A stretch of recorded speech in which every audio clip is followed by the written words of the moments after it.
Welcome back. All right, so as 2024 comes to an end, I figure why don't we talk about the 10 biggest stories from this year in the National Hockey League? And I'm not including JT Miller and Elias Pettersson and whatever's going on.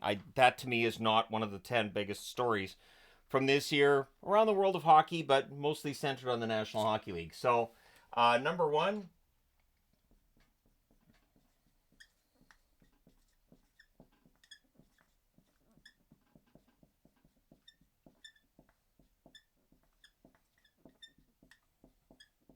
passing of the Goudreaus. The loss of Johnny and Matthew Goudreau, huge blow to the world of hockey. And I don't think there's a story that's bigger. I just don't see how there could be a story that's bigger. It's been tragic. The hockey world, I think, has done a really good job of paying tribute to Johnny and his brother.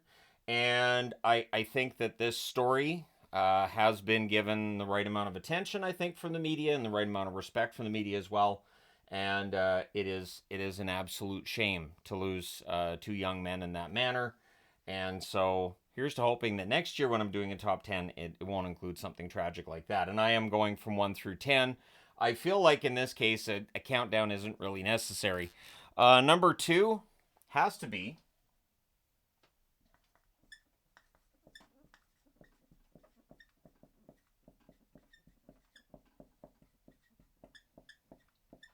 So this is kind of 2 for 1 in a way. Because the Coyotes are gone. Arizona, that whole chapter in the NHL's history is done, and now we've got Utah. So there's a story of an ending and there's a story of a beginning. They're related to one another. I could have split this into two different things, but I'm going to make them the one storyline here that comes in at number 2.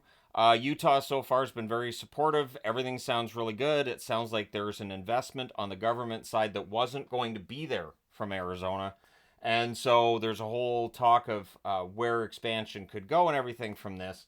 Expansion does not make the top 10 because at this point it's been shut down, but we know at some point soon that's probably going to change, but not for right now. So, number 2 for me is the move for the Arizona Coyotes. Number 3 on the board.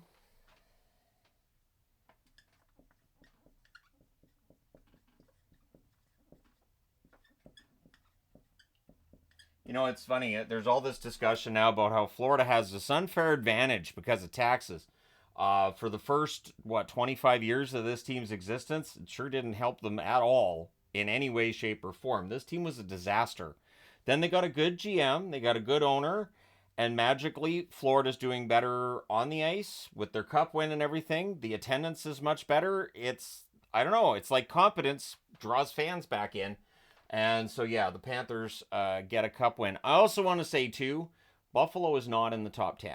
There's nothing Buffalo related that I felt like would qualify for the top 10. But when I talk about the Panthers, now they've turned everything around. It's almost impossible for me not to think, so is that what Buffalo needs, is a complete and total change of direction? But I'm only saying that because that's what I thought was seeing the Panthers win there. And it was nice to see a new team win the Stanley Cup. It's something that's happened a bunch of times now on this channel. Washington got their first. St. Louis got their first. Vegas comes into the league. They get their first. Florida gets their first. It's been kind of fun to watch. Who knows who's going to be next? Number 4, and in a similar vein,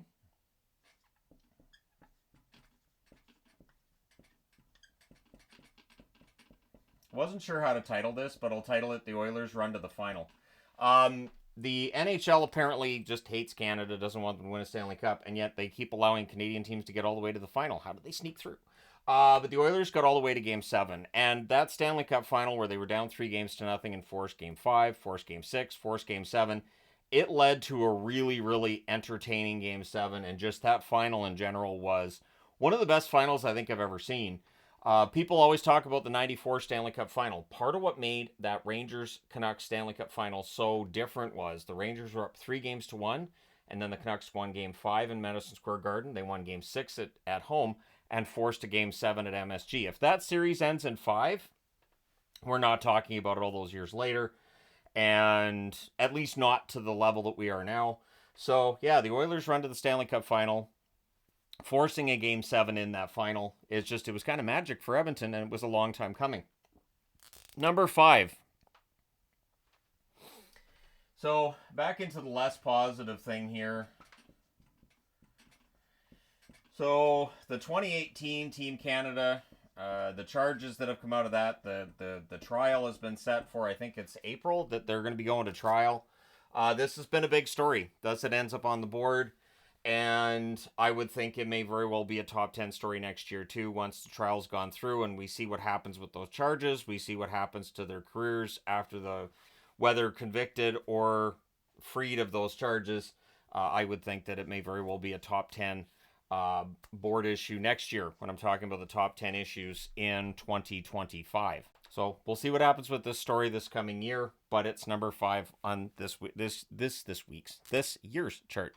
Number 6, and I'm just going to keep this simple. Nice blanket statement.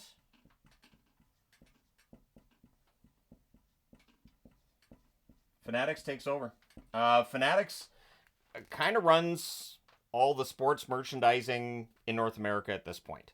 When I got a WWE t-shirt this week, and I'm not going to say which one I got because I'll mention that when I'm wearing it in an Entertainment Guy video, but it was from Fanatics. So now I see the Fanatics packaging if I order from baseball, from football, from wrestling, from hockey, all of it, same packaging. Fanatics has really taken over. So while I have seen the thread from Christmas on the quality issues people have had with some of the stuff made by Fanatics, the reality is they're making everything. So there's going to be issues. I'm not trying to downplay said issues, but it's a big company now that's, definitely serving a lot of different interests, and mistakes are going to be a thing. I did see whoever's in charge of their social media trying to clean that up and trying to help people out who were mentioning errors in their orders from Fanatics, but it's not an easy job. And so I kind of felt bad for the social media person there because they're not the one who made the quality screw-ups that were in that thread. But yeah, Fanatics, they are trying, and I can say that because I have talked to people from Fanatics. I think that it may just very well be that they have expanded so quickly into so many different areas. It may be a little bit too much too fast, but the people making those choices are not usually the ones you're dealing with on social media. So those people are pretty insulated from that kind of stuff. Number 7. So this one kind of had to just be under one thing, because it's been going on for a while. Going back to last summer when it came out that Jacob Trouba had refused to trade. He had nixed a trade for the New York Rangers, and it just feels like it set the table for a season for the Rangers that right now looks like a complete disaster. And I don't know how long it's going to be a disaster, but the whole Trouba situation has not improved things for the Rangers.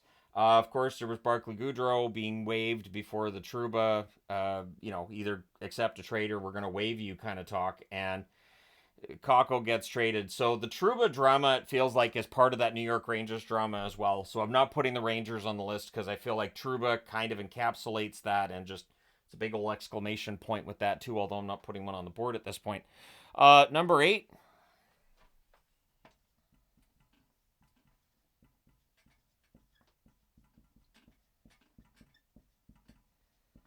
The Sharks winning the draft lottery and getting Macklin Celebrini. Celebrini is a very spectacular player in his rookie season, and I'm already seeing all of these. Well, he's better than Bedard and all this.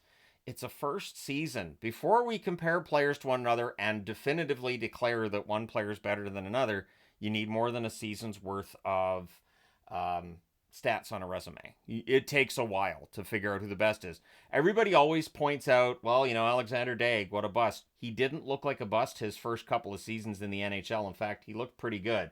So sometimes those players that we look back on and go, what a bust he was, sometimes they didn't start out that way. And sometimes the guys we look back on and go, he started out as a bust, then being Hall of Famers. So Celebrini at this point looks like he's going to be a point per game plus player, could end up being a 100-point player. And you know what? Bedard in Chicago, he does things with the puck that other players can't. Both players do, so maybe we've got 2 mega superstars on our hands, and we don't need to have that debate over who's better between the two until they've got some years behind them. And when either of them have actually played, I don't know, a playoff game or played on a good team, then we can have that debate. Number 9.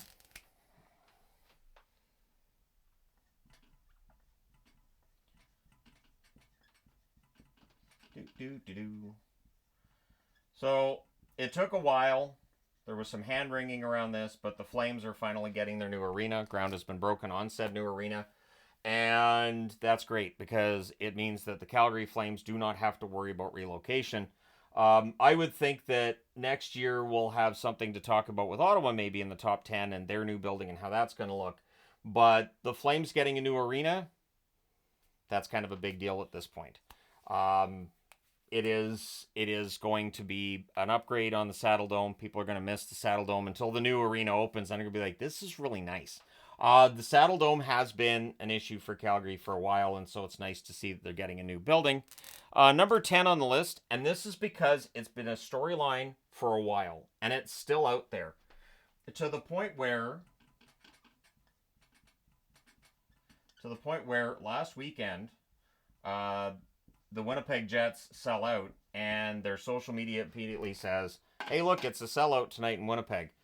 Winnipeg is not on the verge of moving. They're not. There is no movement for the Winnipeg Jets to go to a different location. There's no movement for anybody currently to move to a new location. Arizona was the one that we could see. There were issues there. Outside of that, the NHL does not have a team that's just a complete drain. I've seen people complain about Columbus, but Columbus is not a drain on the NHL either. So the Jets' attendance issues are more of something to watch as years go by. So let's just go down the rabbit hole and say 5 years from now, they are still having a hard time selling out. Their season ticket base has not got better, and the corporate money has not improved. If that goes on for another 5 years, then we can have something to talk about. Honorable mentions, I would say the Miller-Pettersson thing in Vancouver gets an honorable mention. The discussion of the salary cap and what it's going to do next summer would get an honorable mention, but we don't know for sure yet what's going to happen next summer, so that'll be more of a next summer thing.